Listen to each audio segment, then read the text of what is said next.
आपको मैं बताना चाहता हूं, हमारे देश में आईटीसी कंपनी की एक सिगरेट बिकती है जिसका ब्रांड नेम है विल्स, WILLS, विल्स। इस ब्रांड नेम से सबसे ज्यादा बिकने वाली सिगरेट है वो आईटीसी की कंपनी की है। अब इस सिगरेट को भारत में ज्यादा से ज्यादा बिकवाना, तो ये कंपनी ने पता है क्या किया, सालों साल इसने भारत की पूरी क्रिकेट टीम को खरीद लिया, सालों साल। और आप याद करिए कि भारत की क्रिकेट के टीम के सारे खिलाड़ी जो टी शर्ट पहनते थे उस पर सामने छाती पर विल्स लिखा रहता था। इंडिया पीछे लिखा होता था, विल्स आगे लिखा होता था। भारत पीछे है, सिगरेट बेचने वाली कंपनी का नाम आगे है। भारत के बड़े बड़े क्रिकेट खिलाड़ी, में नाम नहीं लेना चाहता, जिनको ये देश तालियां बजा बजा कर अपनी कंधों पर उठा के घूम रहा है, ये सारे बड़े क्रिकेट खिलाड़ियों ने विल्स का सबसे ज्यादा प्रचार किया। हमारे देश में सबसे ज्यादा रन जिस क्रिकेट खिलाड़ी ने बनाए हैं वो विल्स का सालों साल प्रचारक रहा है। उसके बैट पर विल्स लिखा रहता है, उसके ग्लव्स होते हैं उस पर विल्स का स्टिकर, उसकी छाती पर विल्स, उसके पैड पर विल्स, हर जगह विल्स विल्स विल्स। और क्या होता था, क्रिकेट का मैच होता था तो ट्रॉफी का नाम विल्स ट्रॉफी रखा जाता है। मैदान जिस पर खेल हो रहा है क्रिकेट का, उसमें दो तरफ विकेट्स होते हैं, दोनों तरफ जो एंड होता है बॉलिंग करने का, वहां विल्स लिखा जाता था। फिर मैदान में चारों तरफ विल्स के बहुत सारे होर्डिंग्स और साइन लगाए जाते थे। मतलब जो क्रिकेट मैच देखने आ रहे हैं वो क्रिकेट से ज्यादा विल्स विल्स विल्स देखते थे। और फिर जब बड़े बड़े क्रिकेट खिलाड़ी विल्स का स्टिकर लगा के मैच खेलते हैं, विल्स का पैड पहन के मैच खेलते हैं, विल्स के ग्लव्स पहन के मैच खेलते हैं, तो देखने वाला जो नौजवान वर्ग है उसको भी लगता है अच्छा क्रिकेट खिलाड़ी होना है तो विल्स पीना ही पड़ेगा। छक्का मारने वाला क्रिकेट खिलाड़ी होना है तो विल्स पीना ही पड़ेगा। चौका मारने वाला खिलाड़ी होना है तो विल्स पीना ही पड़ेगा। और उसके चक्कर में फिर ये विल्स की बिक्री बढ़ते बढ़ते बढ़ते बढ़ते भारत में यहां तक पहुंची कि बहुत दुख होता है, हर दिन भारत में 3000 नए लड़के सिगरेट पीना शुरू कर देते हैं। सरकार के आंकड़े, हर दिन सारी दुनिया में हर दिन 1 लाख नए बच्चे जिनकी उम्र 13-14 साल के आसपास होती है वो सिगरेट पीना शुरू कर देते हैं। ये विल्स के जैसे प्रचार का दुष्परिणाम है। तो क्रिकेट का प्रचार नहीं होता, विल्स का प्रचार होता। और क्रिकेट खिलाड़ियों के साथ साथ सिनेमा के जो हीरो हीरोइन हैं, एक्टर एक्ट्रेसेस हैं, ये हर दृश्य में ऐसा कुछ ना कुछ जरूर बात लाएंगे कि हीरो सिगरेट पिए। और यहां तो कई एक्टर ऐसे बदनाम हैं जो सबसे ज्यादा सिगरेट पीते हैं अपनी किसी भी फिल्म में। आप जानते हैं ऐसे कई एक्टर के नाम मैं लेना नहीं चाहता। वो हर सीन में ऐसी कोशिश करेंगे कि सिगरेट का सीन आए। बेटा बाप के सामने सिगरेट पी रहा है, भाई बहन के सामने सिगरेट पी रहा है, पति पत्नी के सामने सिगरेट पी रहा है। फिल्मों में ऐसे दृश्य जानबूझ के ठूसे जाएंगे तो फिल्म देखने वाले लोगों के अवचेतन मन में वो सिगरेट बैठती है फिल्म से ज्यादा, और फिर वो बाहर निकलते हैं हॉल से तो सिगरेट उड़ाना शुरू कर देते। और आप जानते हैं 14-15 साल की उम्र में किसी ने एक बार अगर सिगरेट पी ली तो फिर उसको आप सिगरेट का नशेड़ी बनाने से नहीं रोक सकते, क्योंकि वही सबसे संवेदनशील उम्र होती है और धीरे धीरे उस रास्ते पर वो चल पड़ते। फिर इस सिगरेट से होने वाली जो मौतें हैं सारी दुनिया में, सरकार सारी दुनिया की कहती है कि कैंसर में जो सबसे बड़ा कारण है, मैंने बताया जहर, एंडोसल्फान जैसा और मेलाथियान जैसा और ये यूरिया डीएपी, उसके बाद दूसरे नंबर पर जो सबसे बड़ा कारण है कैंसर का वो सिगरेट ही है। और सारी दुनिया में करोड़ों करोड़ों लोग इस सिगरेट को पी के मर रहे हैं, प्रत्यक्ष रूप से परोक्ष रूप से। प्रत्यक्ष रूप से वो मर रहे हैं जो सिगरेट को खींच रहे हैं, परोक्ष रूप से वो मर रहे हैं जो उनके पड़ोस में बैठकर सारा धुआं खींच रहे हैं। भारत में तो अभी धीरे धीरे सिगरेट की बिक्री बढ़ा रहे हैं। चीन जैसे देश में काफी इन्होंने बिक्री बढ़ा दी है। 1320 सिगरेट प्रति व्यक्ति चीन में बिकती है।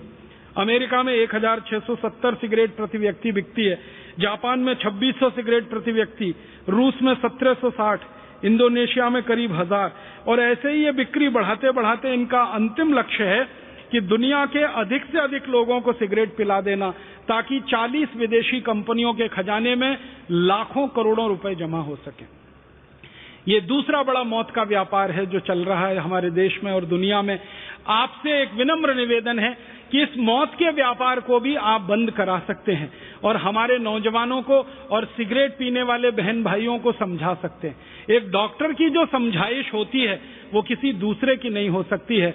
इसलिए आपसे मैं निवेदन करना चाहता हूं, अपील करना चाहता हूं कि आपके पास जो मरीज आते हैं, जो पेशेंट आते हैं, उनको आप समझाइए, विनम्रता से बताइए कि इन सिगरेट से कितना नुकसान होता है, व्यसन से कितना नुकसान होता है और सिगरेट कैसे आपके अंदर तक को जलाती है और कैसे खराब करती है। फिर इसके बाद एक और तीसरा बड़ा मौत का व्यापार है गुटखे का, खैनी का। ये 5,000 करोड़ का व्यापार है और लाखों लोग इस व्यापार में परेशान हो रहे हैं। फिर एक इसके बाद का आगे का व्यापार है बीड़ी का। सभी तरह के व्यसन में हमारा देश डूबा हुआ है। फिर उसके बाद एक शराब का व्यापार है जो मौत का व्यापार बन गया है। इस शराब के व्यापार को भी हमें बंद कराना है। भारत में 32,000 शराब की दुकानें हैं, 20,000 करोड़ की शराब बिक रही है, लाखों करोड़ों लोग इससे बर्बाद हो रहे हैं। और इसी तरह से एक बड़ा व्यापार हमारे देश में अफीम का है, मार्फीन का है और बहुत सारी नशीली दवाओं का है। हजारों मीट्रिक टन नशीली दवाएं बिक रही हैं और लोगों को तकलीफ में डाल रही हैं। तो मेरा आप सभी चिकित्सक भाइयों से यही विनम्र निवेदन है कि इन सभी मौत के व्यापारों को इस देश में जल्दी से जल्दी आप बंद कराइए और जल्दी से जल्दी इस भारत देश को एक रहने लायक, अच्छा, समर्थ, स्वस्थ और समृद्धशाली देश बनाइए।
हमारे भारत देश में आजादी आई 15 अगस्त 1947 को, तो उस समय 10 करोड़ रुपए की दवाएं देश में इस्तेमाल होती थी। आप हैरान हो जाएंगे ये जानकर कि आजादी जब आई इस देश में तो मात्र 10 करोड़ रुपए की दवाएं इस्तेमाल होती थीं। आजादी आने के लगभग 4-5 वर्षों के बाद 1952 तक आते आते 70 करोड़ रुपए की दवाएं इस्तेमाल होने लगी। फिर पंचवार्षिक योजना पूरी हुई। 1957 के आते आते इस देश में 110 करोड़ की दवाएं इस्तेमाल होने लगी।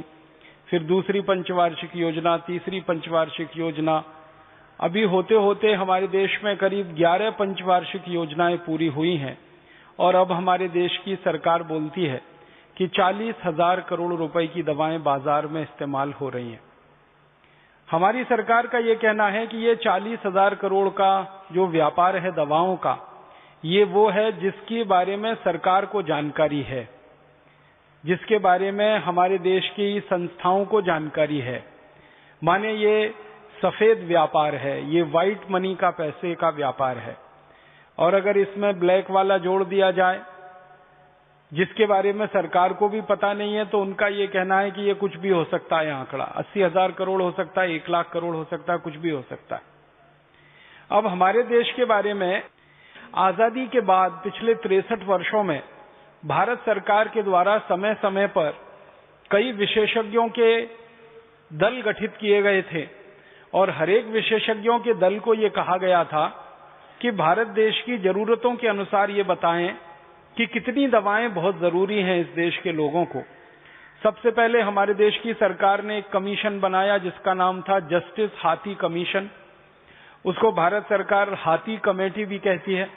एक जस्टिस हाथी हुआ करते थे हमारे देश की न्याय व्यवस्था में, बहुत ईमानदार व्यक्ति के रूप में उनका पहचान था। तो उनकी अध्यक्षता में सबसे पहली बार जब कमीशन बनाया इस देश में और इस बात की जांच कराई गई कि बाजार में जो दवाएं बिक रही हैं इनमें से कितनी दवाएं हैं जो बहुत काम की हैं, जो बहुत जरूरी हैं, जिनके बिना किसी का इलाज नहीं हो सकता, जीवन रक्षक हैं, बहुत आवश्यक हैं।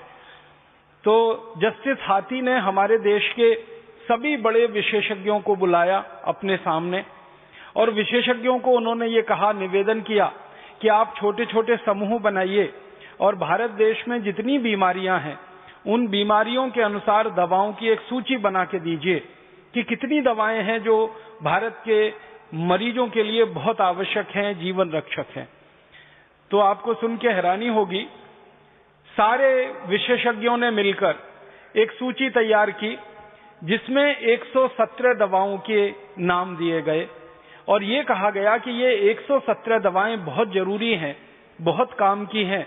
इन दवाओं के बिना किसी भी मरीज का इलाज नहीं हो सकता, ये तो बहुत आवश्यक है, जीवन रक्षक है।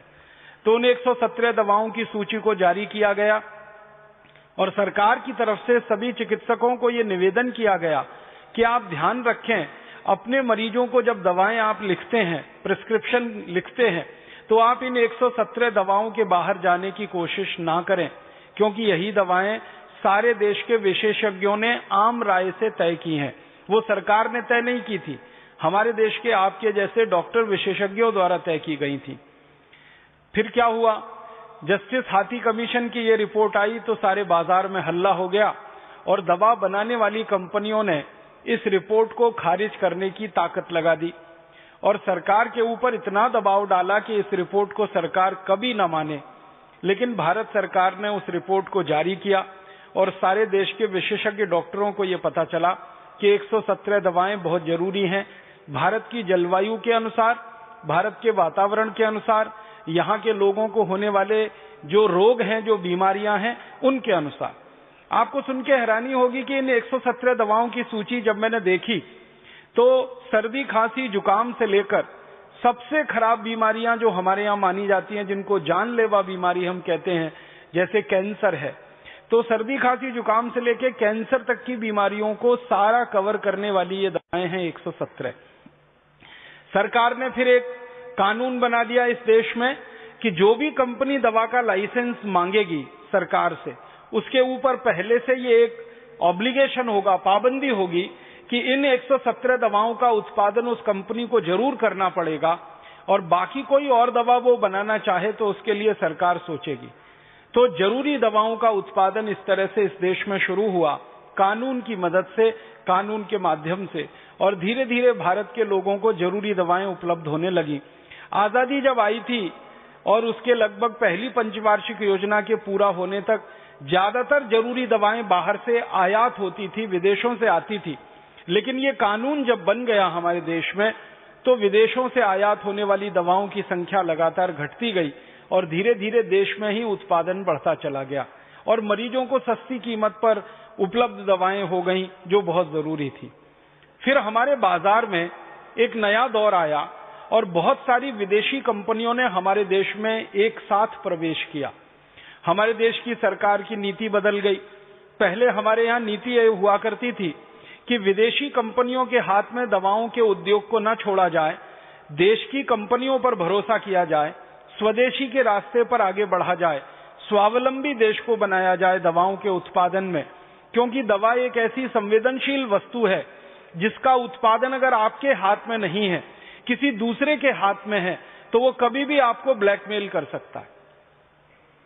मान लीजिए देश में कोई महामारी फैल गई, प्लेग फैल गया। अब आप कल्पना करिए कि प्लेग में काम आने वाली दवाएं अगर किसी विदेशी कंपनी के हाथ में है, सारा उत्पादन किसी विदेशी कंपनी के एकाधिकार में है, या विदेशी कंपनी पूरी तरह से आयात करके उस दवा को लाती है, तो महामारी के समय में वो कंपनी सरकार के साथ बोलेगी कि भाई ये 100 रुपए की दवा है, हम तो इसको 1000 में बेचेंगे, 10,000 में बेचेंगे, आपकी मर्जी है तो लीजिए, नहीं है तो नहीं लीजिए, तो सरकार के हाथ पैर फूल जाएंगे। ऐसी स्थिति में आप क्या करेंगे? क्योंकि दवा के व्यापार पर और उसके मूल्य पर पूरा नियंत्रण सरकार का अगर नहीं है और किसी विदेशी कंपनी के हाथ में कोई